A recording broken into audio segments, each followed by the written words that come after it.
अस्सलाम वालेकुम नाज़रीन, मैं हूँ डॉक्टर सादिया मईन। प्रोग्राम सेहत ज़िंदगी में आपके साथ। नाज़रीन, हम हर इतवार शाम 4 बजे से 5 बजे तक आपके साथ इस प्रोग्राम में मौजूद होते हैं। इस प्रोग्राम में जानते हैं मुख्तलिफ डिजीज़ के बारे में डिटेल से, यानी किसी भी बीमारी होने की वजूहात, अलामात, इलाज, मौलज, एहतियाती तदाबीर और ग़िज़ाई एहतियात के बारे में इस प्रोग्राम में हम आपको अवेयरनेस देते हैं, क्योंकि इस प्रोग्राम में मैं आपकी मुलाकात करवाती हूँ मुख्तलिफ डिजीज़ के स्पेशलिस्ट से और ख़ासकर उन लोगों से जिनका ताल्लुक मेडिकल की किसी भी फील्ड से होता है। मुख्तलिफ डिजीज़ पर हम आपको डिटेल से अवेयरनेस देते रहते हैं और आज का जो टॉपिक है वो बहुत अहम टॉपिक है। आज हम बात कर रिसर्च के हवाले से। इस टॉपिक पे बात करने के लिए जो मेरे गेस्ट मेरे साथ मौजूद हैं, मैं आपसे उनका तारुफ कराती चलूँ। मेरे साथ मौजूद हैं डॉक्टर सैयद मोहम्मद ज़ीशान। डॉक्टर साहब manager regulatory and business development, इसके साथ साथ डॉ institute of biological biochemical and pharmaceutical science DUHS। अपने मोअज़्ज़ज़ मेहमान को खुशामदीद करते हैं। अस्सलाम वालेकुम डॉक्टर साहब, क्या हाल है, खैरियत से हैं? नाज़रीन किराम, आज का जो टॉपिक है वो बहुत अहम टॉपिक है और अल्हम्दुलिल्लाह पाकिस्तान उन ममालिक की लिस्ट में शामिल हो चुका है जो क्लिनिकल रिसर्च और क्लिनिकल ट्रायल्स करती हैं, यानी कि हम उन ममालिक में शामिल हो गए कि हमारी रिसर्च को मुस्तनद माना जाता है। अब ये रिसर्च क्या होती है? बेसिकली हम आज दवाइयों की इब्तिदा यानी दवाइयों की रिसर्च पे बात कर रहे हैं, तो इस हवाले से मुकम्मल डिटेल आपको देंगे, क्योंकि हम जब बीमार होते हैं डॉक्टर के पास जाते हैं, अपनी अलामत बताते हैं, डॉक्टर हमें दवाई दे देता है और वो दवा अल्लाह के हुक्म से हमें शिफा याबी से हमकिनार करती है। लेकिन ये दवा कैसे बनती है, इसका फार्मूला कैसे बनता है, किन मराहिल से गुजारा जाता है और किन किन लोगों पे इसके ट्रायल्स होते हैं, ह्यूमन ट्रायल्स भी होते हैं, एनिमल ट्रायल्स भी होते हैं, यानी कि जानवरों पे भी तजर्बात होते हैं और इंसानों पे भी। इस बारे में आज आपको मुकम्मल अवेयरनेस देंगे डॉक्टर ज़ीशान। जी डॉक्टर ज़ीशान, आप मुझे सबसे पहले ये बताइए, आज का जो हमारा टॉपिक है रिसर्च, बेसिकली ये रिसर्च इब्तिदा जो दवाइयों की वो क्या है? ये देखिए, दवा की इब्तिदा एक बहुत मुश्किल और तवील प्रोसेस है। ऐसा नहीं है कि मुझे आज कोई आइडिया आया और मैंने कल दवा बनाना शुरू कर दिया और परसों वो मार्केट करना शुरू कर दी। ऐसा नहीं है। दवा जब भी उसकी इब्तिदा शुरू होती है, उसकी वजह होती है कोई ना कोई, यानी कोई बीमारी या कोई डेफिशिएंसी। तो उस सूरत हाल में पहले उस बीमारी के अगेंस्ट देखा जाता है कौन सी ऐसी चीज़ें हैं जो उस बीमारी को सेहतयाबी की तरफ ले जा सकती हैं या उसको ट्रीट कर सकती हैं। और मुख्तलिफ साइंटिस्ट, मुख्तलिफ रिसर्चर मुख्तलिफ आइडियाज़ प्रपोज करते हैं, जो कि ये ड्रग डिस्कवरी कहलाता है। फिर उन आइडियाज़ में से उन जो मॉलिक्यूल्स वो सेलेक्ट कर रहे होते हैं, जिनको वो कह रहे होते हैं कि इससे ये मरज़ सही हो सकता है या ये कमी पूरी की जा सकती है, उनको देखा जाता है और फिर उसमें से कुछ बहुत मैक्सिमम 100 के नंबर्स ऑफ या इससे भी ऊपर आइडियाज़ आ रहे होते हैं। लेकिन जो आइडिया सबसे मुस्तनद होता है फिर उसको आगे लेके जाया जाता है और ये देखा जाता है कि वो दवा या वो आइडिया या वो मॉलिक्यूल वो मुफीद भी है और महफूज भी है।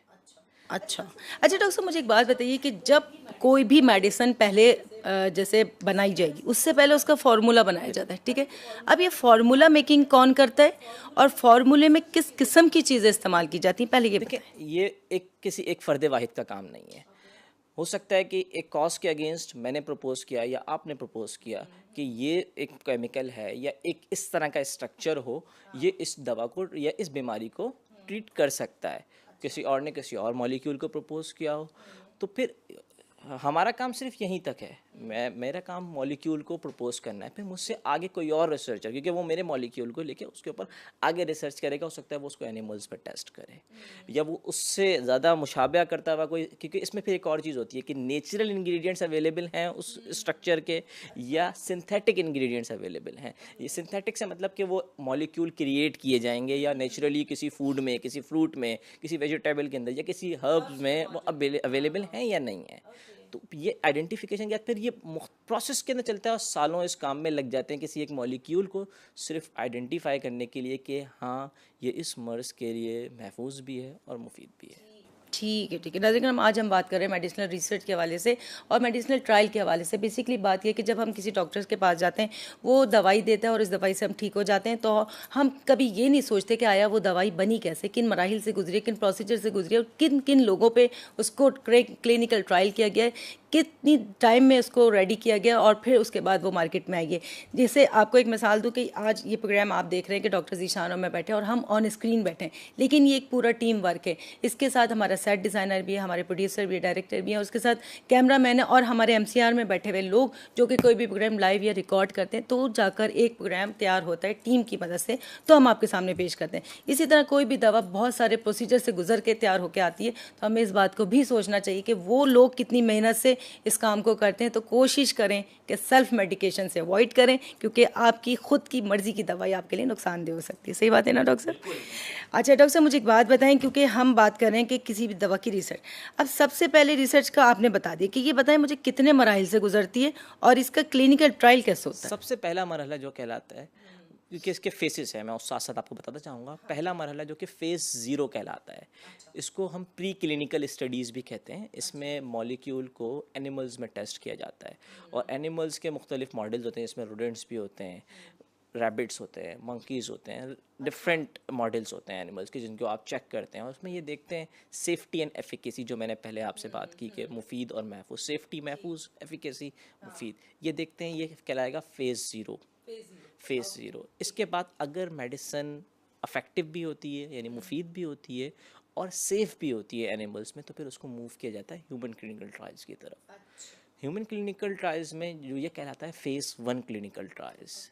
जब ह्यूमन के अंदर आते हैं तो सबसे पहला आपका काम होता है ह्यूमन के अंदर असेसमेंट, सेफ्टी। अच्छा, आपने सेफ्टी की बात की। देखें, ह्यूमन पे जो भी होगा वो ह्यूमन की खुद भी बताएगा और आप लोग देखेंगे। अब ये चूंकि एनिमल खुद तो बता नहीं सकता, तो इसके आने वाली सिम्टम्स को कैसे आप लोग उसके एक प्री देखते हैं? डिफाइंड प्रोटोकॉल्स होते हैं, एक रिसर्च प्रोटोकॉल पहले लिखा जाता है। साइंटिस्ट उस प्री डिफाइंड प्रोटोकॉल्स को लिखते हैं, उन सिम्टम्स को लिखते हैं कि सम टाइम ऐसा होता है कि डिजीज़ के ऊपर आप काम करें, सम टाइम ऐसा होता है आपको हेल्दी पे काम करना होता है। कभी कभार उस रोडेंट के अंदर उस डिजीज़ को पहले इंड्यूस कराया जाएगा, फिर उसको ट्रीट किया कराया जाएगा। मुख्तलिफ ग्रुप्स होते हैं, एक कंट्रोल ग्रुप होता है, एक टेस्ट ग्रुप होता है, एक ट्रीटमेंट ग्रुप होता है, एक कम्प्लेक्स। आपने बात, हाँ, आपने कहा कि हम इसके बाद फिर हम सेफ्टी टूल्स के साथ आते हैं ह्यूमन पे, यानी इंसानों पे तजर्बात। अब ये जिन इंसानों पे तजर्बात करते हैं तो वो कौन लोग होते हैं? कोई अपने आप को कैसे पेश करता है या वॉलंटरी लोग होते हैं? क्या है सूरत हाल होती है? कोई भी हो सकता है, क्योंकि एक नोबल कॉज है। सम टाइम ऐसा होता है कि कुछ क्लिनिकल ट्रायल्स आपको डिजीज पेशेंट्स पे ही करने होते हैं।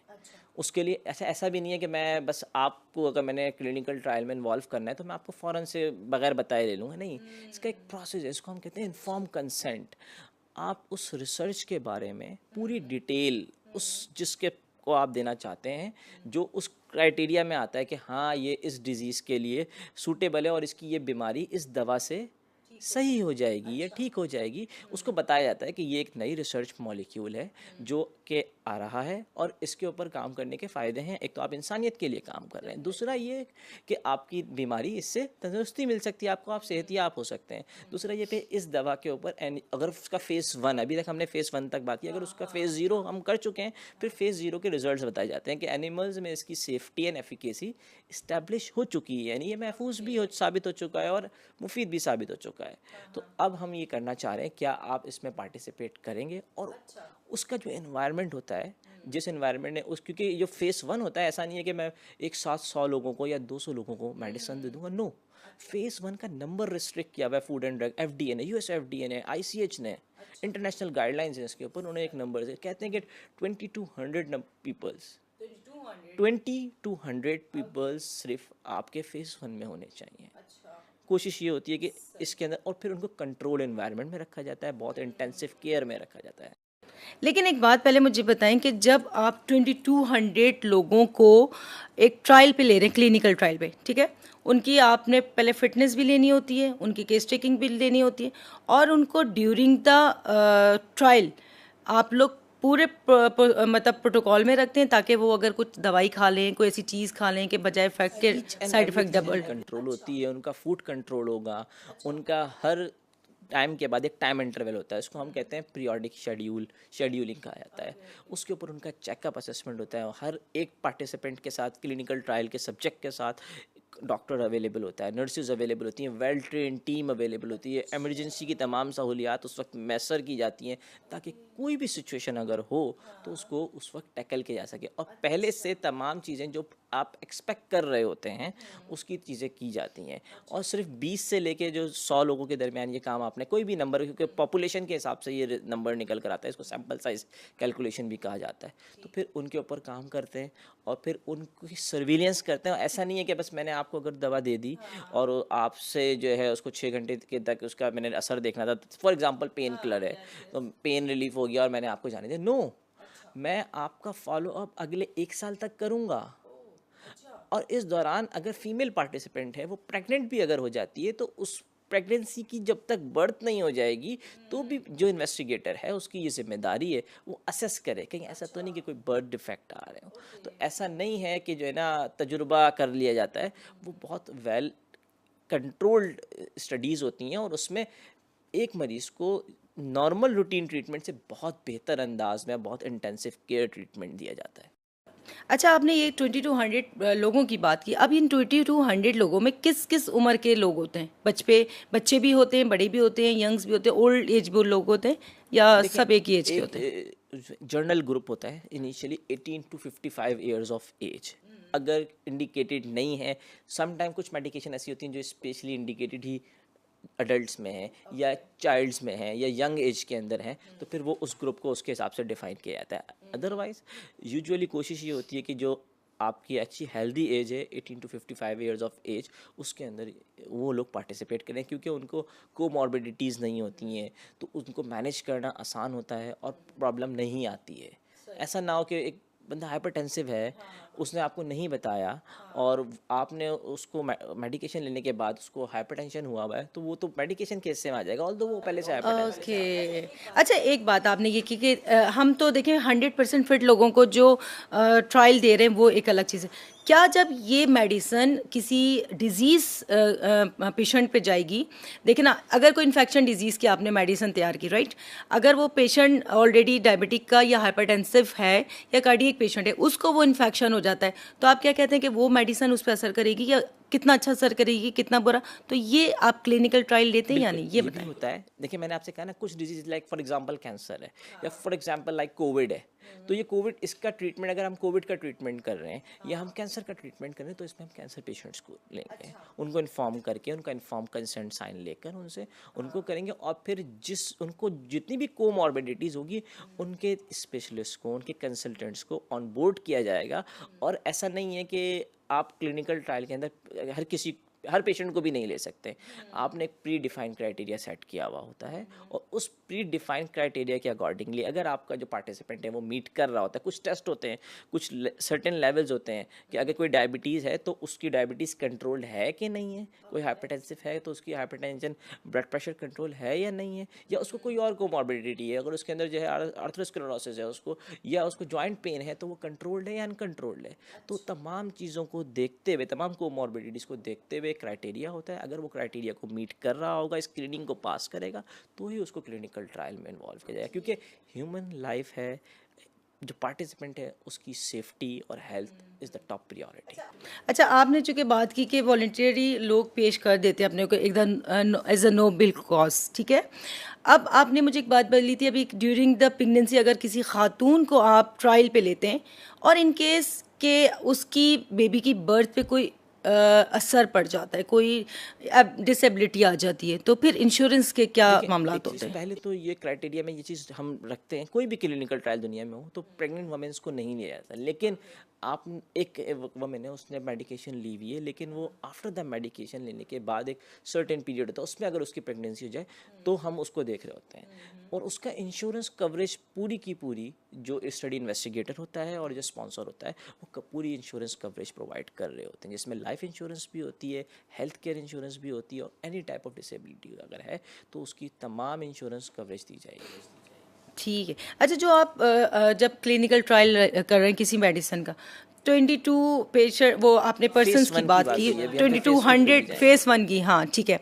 तो ये कितने दिनों तक आप इन पे ट्रायल करते हैं? फेस 1 का एक ड्यूरेशन होगा, जो कुछ उस डिजीज़ के थेरेपी के जो ड्यूरेशन है उसके अकॉर्डिंगली होता है। सम टाइम ये फेस 1 आपका रिक्रूटमेंट विंडो भी देखनी पड़ती है कि आप उन 2200 यानी 20 से लेकर 100 के दरमियान के जो लोग हैं, जो भी नंबर आपका, फॉर एग्जांपल 50 अगर आपने नंबर, आपका सैंपल साइज निकल कर आया, तो वो कितने अरसे में रिक्रूट होते हैं। ऐसा नहीं है कि मैं सबको एक साथ रिक्रूट कर लूँगा, क्योंकि उनका क्राइटेरिया मीट करने में टाइम लगता है। तो हम विंडो रखते हैं कि रिक्रूटमेंट विंडो कहलाती है, फिर उस ड्रग की जो थेरेपी है उसके हिसाब से उसकी विंडो रख के, सम टाइम ये 6 डेज़ भी हो सकती है, सम टाइम ये 1 वीक भी हो सकती है, some time follow up 1 year तक भी जा सकता है। ठीक है साहब, बड़ी ज़बरदस्त बात है। आज हम जो फर्स्ट हमारा प्रोग्राम है जिसमें मेडिसिन की रिसर्च पे बात कर रहे हैं, तो लोगों को बड़ी अवेयरनेस मिलनी चाहिए इस वाले से। नज़ीर, आज जो हमारा टॉपिक है वो है रिसर्च, यानी कि कोई भी दवा किस मराहिल से गुजर कर मार्केट में आती है और आपकी किसी भी बीमारी के लिए तैयार होती है। बड़ा अहम आज का टॉपिक है। प्रोग्राम सेहत ज़िंदगी में एक छोटा सा ब्रेक है, मिलते हैं ब्रेक के बाद। वेलकम बैक नाज़रीन, हम आपके साथ मौजूद है प्रोग्राम सेहत ज़िंदगी में, और आज हम बात कर रहे हैं रिसर्च टॉपिक पे, यानी कि कोई भी दवा इब्तिदा से किस मराहिल से गुजरती हुई मार्केट में आती है जो किसी भी बीमारी के लिए काम करती है। और आज हमारे साथ मौजूद हैं डॉक्टर ज़ीशान, जो आपको डिटेल से अवेयरनेस दे रहे हैं और मेरे लिए बड़ी अहम मालूमात है और यकीनी तौर पे आपके लिए भी मालूमात अहमियत की हामिल है। अच्छा डॉक्टर साहब, मुझे एक बात बताएं, जब हम बात करें कि मुख्तलिफ एजेस के लोगों पर ट्रायल करते हैं, अच्छा अब due to the patient age, due to the patient condition and due to the patient disease severity, कि आप सारे ही सेहतमंद लोगों पे कर रहे होते हैं या कुछ पेशेंट भी लेते हैं कि आया इनके ऊपर कैसा असर होगा, ताकि हमें पता चले कि इनको दवा देनी है नहीं देनी, तो क्या सूरत हाल होती है?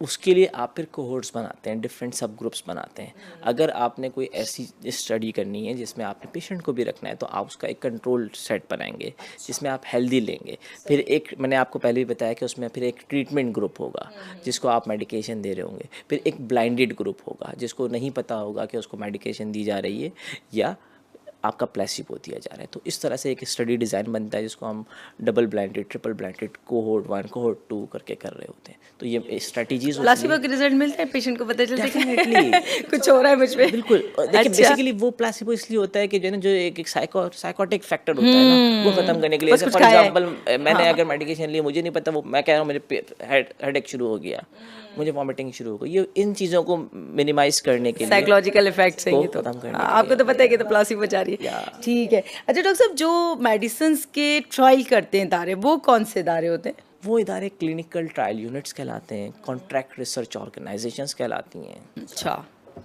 ठीक है। और जो अब हम इस हवाले से अगर बात करें कि इस ट्रायल का बुनियादी मकसद क्या होता है, किसी भी कंट्री के लिए कितना फ़ायदेमंद होता है ये? सबसे बड़ी बात तो ये होती है कि आपके लिए एक प्रेस्टीज होती है कि आप दुनिया में नई रिसर्च लेकर आ रहे हैं, आप इंसानियत की खिदमत कर रहे हैं, और कोई भी मुल्क उन ममालिक की लिस्ट में शामिल हो जाता है जो ये यूनिक काम कर रहे होते हैं। और फिर साथ साथ एक ऑनर ये होता है आपके लिए कि आपके मुल्क में नई टेक्नोलॉजीज़ आ रही होती हैं। जब क्लिनिकल ट्रायल्स आपके मुल्क में होंगे ना, आपको पास नई नॉलेज आएगी, आप अपग्रेडेड रहेंगे, आपके पास आपके लोगों को उन डिजीज़ का ट्रीटमेंट मिलेगा जो दुनिया में अवेलेबल नहीं है या जो आज से 10 साल के बाद आने वाली हैं। लेकिन आपके जो लोग हैं, एक तो ट्रीटमेंट मिल रहा है, साथ साथ आपके जो साइंटिस्ट हैं वो अपग्रेड हो रहे हैं, उनके पास नई नॉलेज है, फिर टेक्नोलॉजी नई है, क्योंकि हर ट्रायल में नई टेस्टिंग सर्विसेज यूज़ होती हैं, नई टेक्नोलॉजीज़ यूज़ हो रही हैं। तो ये तमाम चीज़ें बेनिफिशियल होती हैं किसी भी। अच्छा, अब नई टेक्नोलॉजी और नए ट्रायल्स की आपने बात की, अब ये बायो इक्विवेलेंस स्टडी ये क्या होती है, क्या ज़रूरी होती है करनी? जी बिल्कुल। देखें, क्लिनिकल ट्रायल्स जो है हमेशा इनोवेटर प्रोडक्ट के लिए होगा। इनोवेटर प्रोडक्ट जो नया मॉलिक्यूल किसी नई बीमारी के लिए या किसी नई डेफिशिएंसी के लिए या किसी एग्जिस्टिंग बीमारी के लिए नया ट्रीटमेंट अगर आ रहा है तो वो क्लिनिकल ट्रायल्स होगा। लेकिन अगर कोई एग्जिस्टिंग बीमारी है और एग्जिस्टिंग प्रोडक्ट है, वो दुनिया के अच्छे बड़े ममालिक के अंदर वो प्रोडक्ट है, एक मैन्युफैक्चरर है, मैंने एक दफ़ा रिसर्च करी, अपना ट्रिलियंस बिलियंस डॉलर्स उसके ऊपर लगाए, वो मेरा मॉलिक्यूल है। एक टाइम होता है जिसको हम कहते हैं पेटेंट। जब पेटेंट किसी प्रोडक्ट का एक्सपायर हो रहा होता है तो अब हो सकता है कि उस मॉलिक्यूल को, क्योंकि उसकी सेफ्टी और एफिकेसी वेल इस्टेब्लिश्ड है, कोई और भी बनाएगा। तो जो कोई और बना रहा है, क्योंकि मैंने तो रिसर्च करी है, मैंने क्लिनिकल ट्रायल करा है, मेरे पास सेफ्टी और एफिकेसी का डेटा है, मैं बजट उसके ऊपर लगा चुका हूँ, तो अब कोई और लगाएगा वो तमाम काम नहीं करेगा, क्योंकि वो सेफ्टी एफिकेसी उसको इस्टेब्लिश हुई मिली है। तो उसके लिए ज़रूरी है, क्योंकि वो कोई और मटेरियल यूज़ कर सकता है, मतलब जो एक्सीपिएंट्स होते हैं, जो रॉ मटेरियल दूसरा होता है, तो उस केस में उसको बायो इक्विवेलेंस स्टडीज़ करानी पड़ती हैं।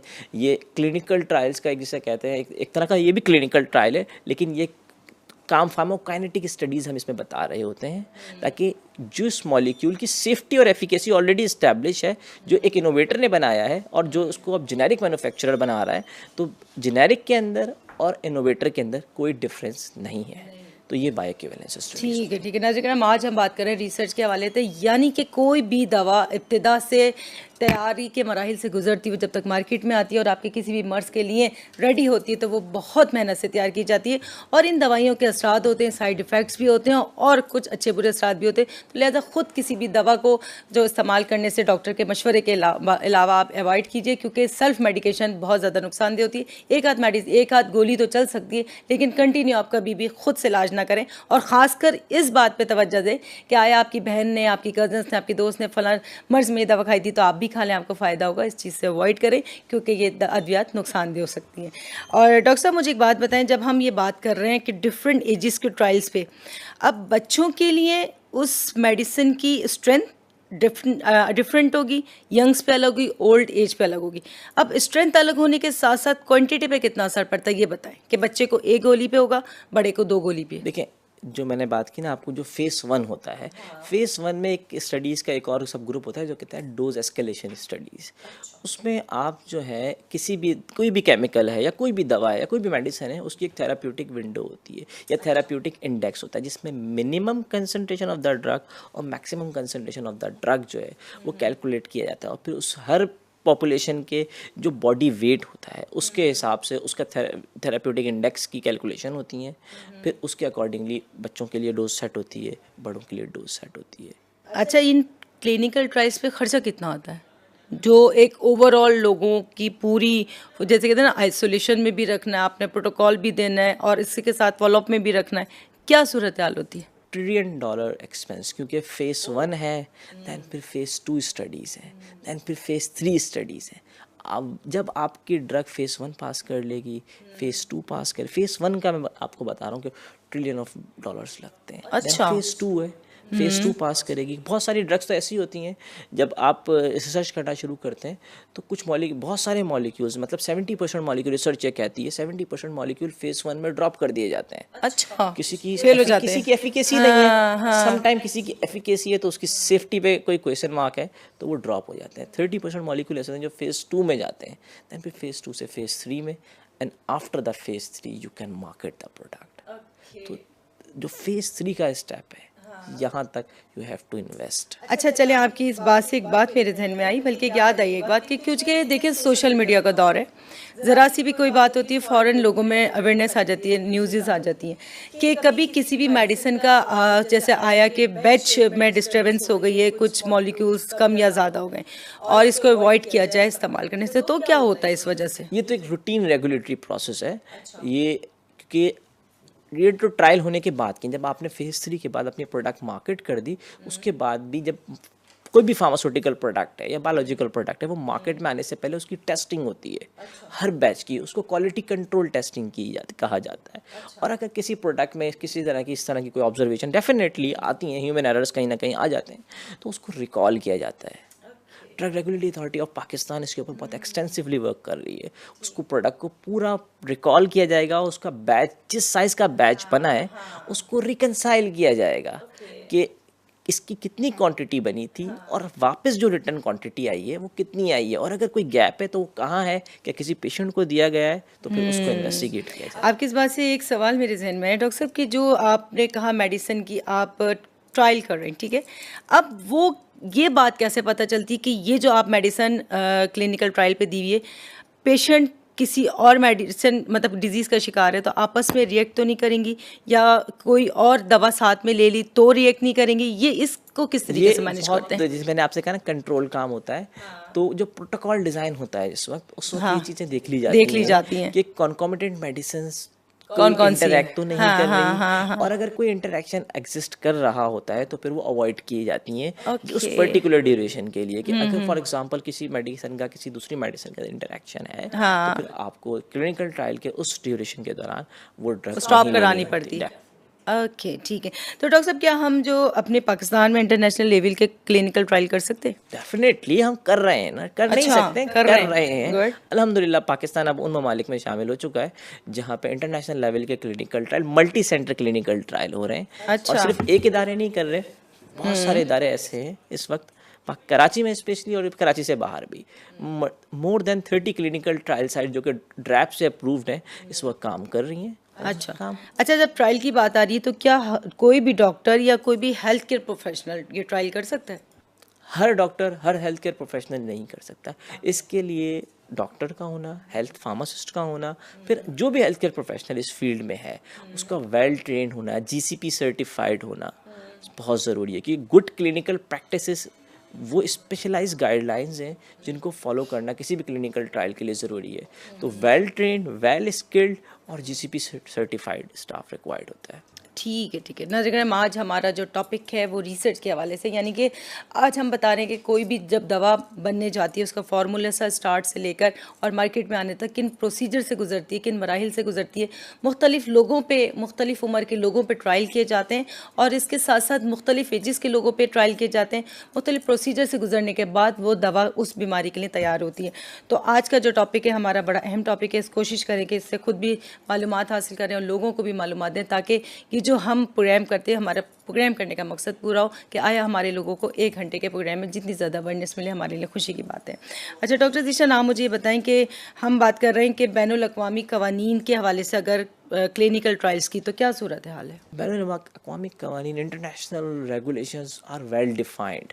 International Council of Harmonisation, ICH जिसे कहा जाता है, जो मैंने अभी पिछले आपके सवाल के जवाब में GCP गुड क्लिनिकल प्रैक्टिसेस की गाइडलाइन दी, ये ICH की पब्लिश की हुई है। इसके साथ साथ US food and drug administration, उसकी स्ट्रिक्ट रेगुलेशंस हैं क्लिनिकल ट्रायल्स के हवाले से, उनकी अपनी GCP गाइडलाइंस हैं। Drug regulatory authority of Pakistan is also working in a very good pace and they have all required procedures that are mandatory for the conduct of the clinical trials. अच्छा सही।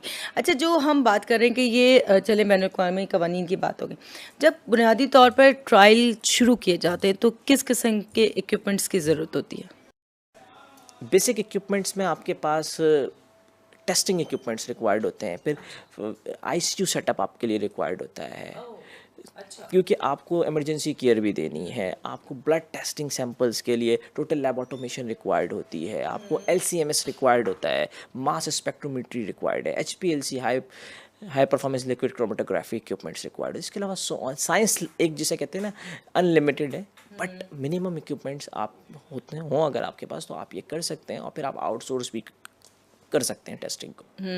अच्छा, जब आपने क्लिनिकल मतलब trial start किए, आपने जो लोग इसमें जमा किए, एक मतलब उसमें आइसोलेशन में रखा, मतलब उससे पहले से जब आप स्टार्ट कर रहे होते हैं मेडिसिन को, उससे पहले से भी क्या कुछ प्रोटोकॉल्स किए जाते हैं कि इनको मुख्तलिफ अद्वियात से एहतियात करनी है, मुख्तलिफ फूड से एहतियात करनी है और इनको हाइजीनिक माहौल में रखना है, तो इस हवाले से क्या सूरत हाल होती है? बिल्कुल, एक इन्वायरमेंट, स्पेशलाइज इन्वायरमेंट इनके लिए। ऐसा नहीं है कि मैं किसी भी हॉस्पिटल में या किसी भी क्लिनिक के अंदर बैठ के क्लिनिकल ट्रायल्स कर लूँ, ऐसा मुमकिन नहीं है।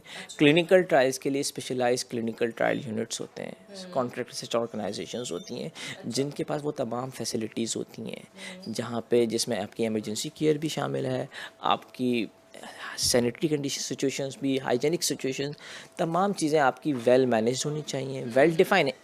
आपका जो स्टडी प्रोटोकॉल होगा उसमें तमाम चीज़ें डिफाइन होती हैं ये, और ऐसा नहीं है, और कंट्रोल एनवायरनमेंट होता है हर तरह से। अच्छा, जैसे आपने बात की कि जो आप फॉलोअप में भी रखते हैं, तो क्या ये लोग कंटिन्यूसली एक ही प्लेस पे मौजूद होते हैं या जो लोगों से मुलाकात भी कर सकते हैं?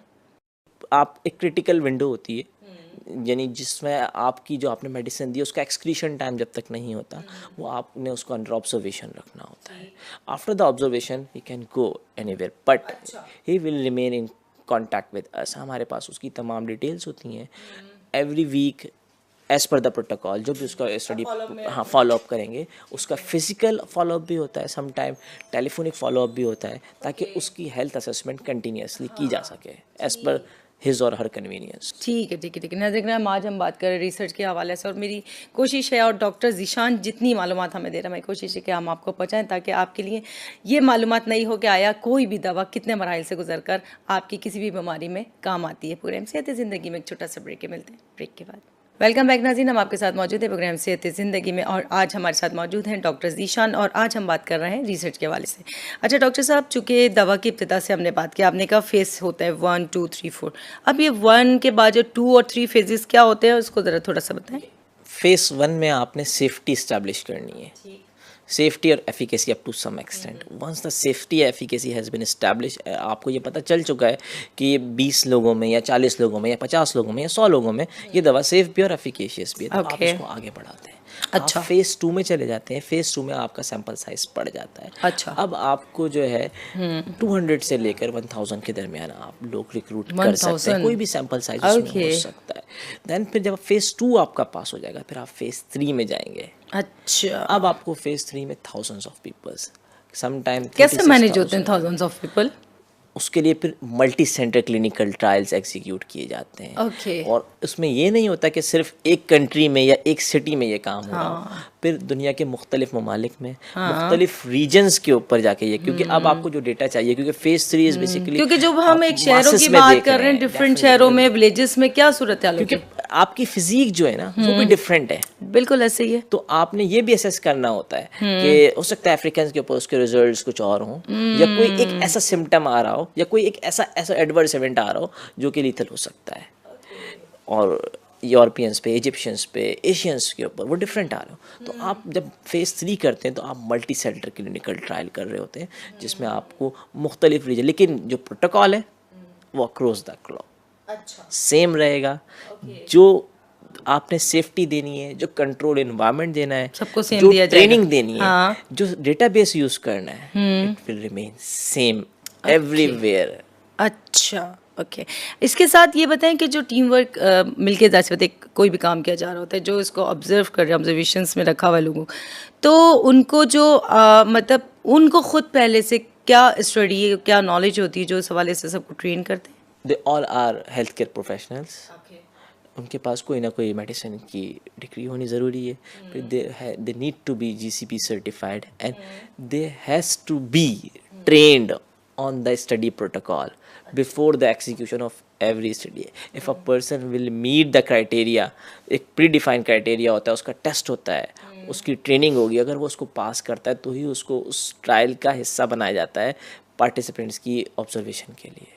ऐसा नहीं है कि कोई भी कर रहे। अच्छा, जब आपने क्लिनिकल ट्रायल स्टार्ट किए, अगर मिसाल के तौर पर 10 अफराद में की और एंड 10 के 10 फिट एंड हेल्दी हैं, तो क्या 10 के साथ 10 अफराद आपको सेम सिम्टम्स देंगे या डिफरेंट डिफरेंट दे सकते हैं? नहीं, ये वेरी करता है। ऐसा नहीं है कि सम टाइम ऐसा भी होता है कि किसी की अपनी बॉडी का मेटाबॉलिज्म तेज़ है, तो उसमें फार्माकोकाइनेटिक उसकी जो है वो वेरी कर सकती है। उसके जो मेटाबॉलिज्म के साथ साथ विल पावर इंक्लूड होती है इसमें, कि विल पावर काम कर रही है कितनी? डेफिनेटली विल पावर का बहुत अहम रोल है। इसके साथ साथ जो है आपका जो बॉडी फिजिक है वो भी बहुत मैटर कर रही होती है। Okay. तो हम इसीलिए जो क्लिनिकल ट्रायल का डेटा है वो उसको कलेक्ट किया जाता है और फिर उसके ऊपर स्टैटिस्टिकल टूल्स अप्लाई किए जाते हैं, ताकि जो वेरिएंस है उसको हटाया जा सके, और जो एक्चुअल कॉमन रिजल्ट्स तमाम इंडिविजुअल्स के अंदर ऑब्जर्व किए जा रहे हैं उसी को आगे कंसीडर किया जाए। अच्छा, तो जो लोग आपने ट्रायल के लिए रखे, स्लिम भी हैं, हेल्दी भी है, और बहुत ज़्यादा हैवी लोग भी, तो डिफरेंट लोग आपके हिसाब से उनकी जो किसी भी मेडिसिन को एक्सेप्ट करने की टेंडेंसी होती है, वो कैसे आप लोगों को पता चलता है कि इसके ऊपर अच्छा असर किया, इसके ऊपर अच्छा असर नहीं किया? इस तरह से नहीं होगा कि अच्छा और बुरा असर, वो फिर? एक क्राइटेरिया है। हाँ। जिसमें आपने ये देखना होता है, आपने कुछ certain levels, blood levels check करने होते हैं, ड्रग कंसंट्रेशन लेवल्स चेक करने होते हैं,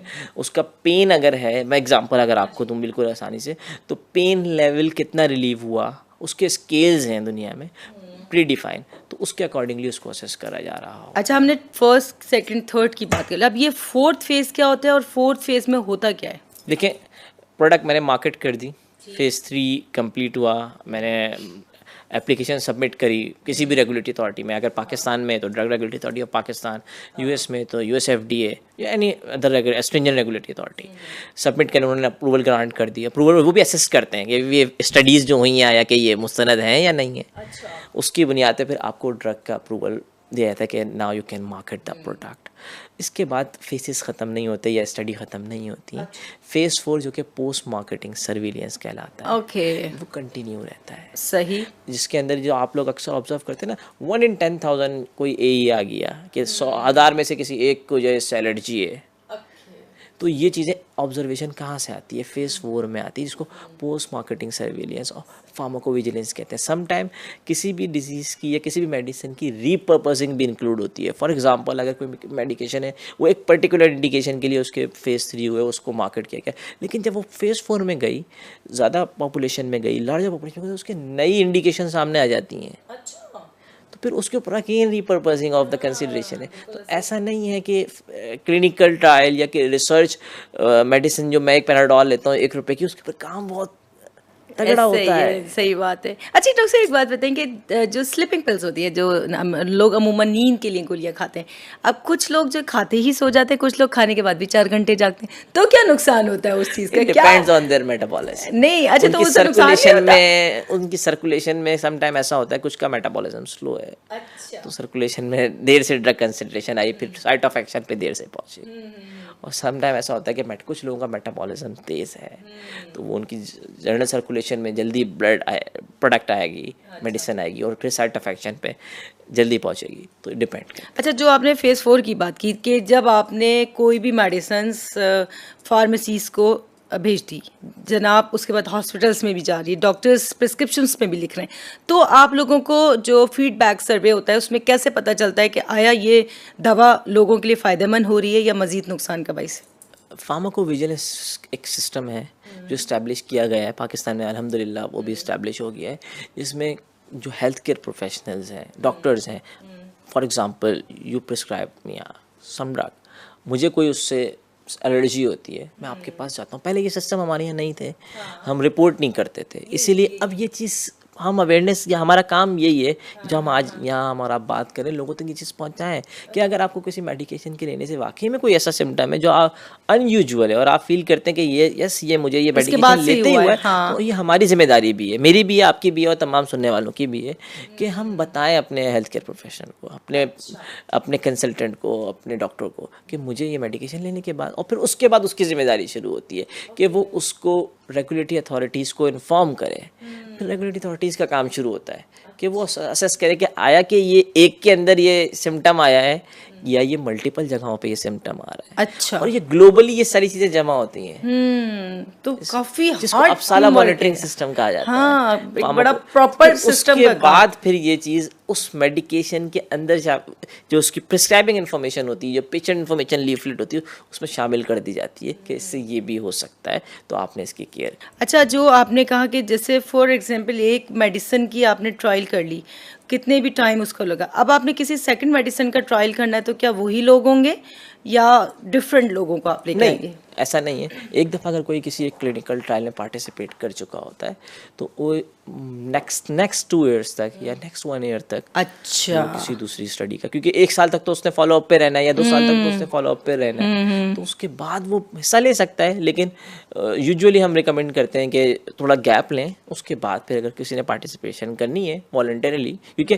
क्लिनिकल ट्रायल के अंदर जो पार्टिसिपेशन है वो वॉलंटरीली है। अच्छा, किसी वक्त भी जो पार्टिसिपेंट, ऐसा नहीं है कि वो 1 साल तक मेरा पाबंद है, नहीं, वो अगर अपनी मर्जी से ये कहता है कि नहीं अब मैं आपको कोई इन्फॉर्मेशन देना नहीं चाहता हूँ, या मैं आपको फॉलो अप नहीं देना चाहता हूँ, क्योंकि उसकी पार्टिसिपेशन वॉलंटरीली है, वो एक नोबेल कॉज के लिए काम कर रहा है, तो वो उससे किसी वक्त भी अपना इन्फॉर्म कंसेंट विड्रॉ कर सकता है, और ये उसको मुकम्मल अख्तियार हासिल है इंटरनेशनल लॉज के अकॉर्डिंग। किसी भी हवाले से बाउंड नहीं है आप लोगों के लिए। Yes definitely. ठीक है डॉक्टर साहब, प्रोग्राम का टाइम तो ख़त्म हो गया और इतनी मालूमात थी, ऐसा लगता है जैसे मज़ीद और ज़रूरत है, तो कुछ हम हमारी आवाम को मैसेज देना चाहेंगे प्लीज़ इस हवाले से? एक सिंपल सा मैसेज है, क्लिनिकल ट्रायल्स जो हैं वो कोई एनिमल स्टडीज़ नहीं है। एनिमल का काम एनिमल में होता है, ह्यूमंस का काम ह्यूमंस में होता है, और जो मेडिकेशंस आप लोगों को मिलती हैं उसके ऊपर बहुत एक्सटेंसिव वर्क होता है। और फार्माकोविजिलेंस के लिए मैं ये ज़रूर कहूँगा तमाम लोगों को कि कोई भी ऐसा अनयूजुअल अगर आपको सिम्टम या एडवर्स इवेंट या अफेक्ट महसूस हो तो प्लीज़ उसको रिपोर्ट करें। बिल्कुल सही बात है, ऐसा ही है। ठीक है जनाब, आज की बड़ी ज़बरदस्त मालूमात।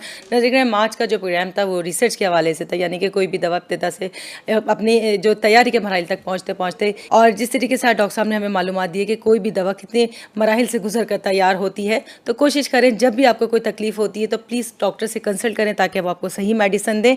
और इस हवाले से लोगों को ज़रूर अवेयरनेस दिया करें कि आया इस प्रोग्राम में जो मालूमात दी जाती है वो दूसरों के लिए भी फ़ायदेमंद नाज़िमाना प्रोग्राम सेहत ज़िंदगी से अपनी मेज़बान डॉक्टर सादिया मोइन को इजाज़त दीजिए।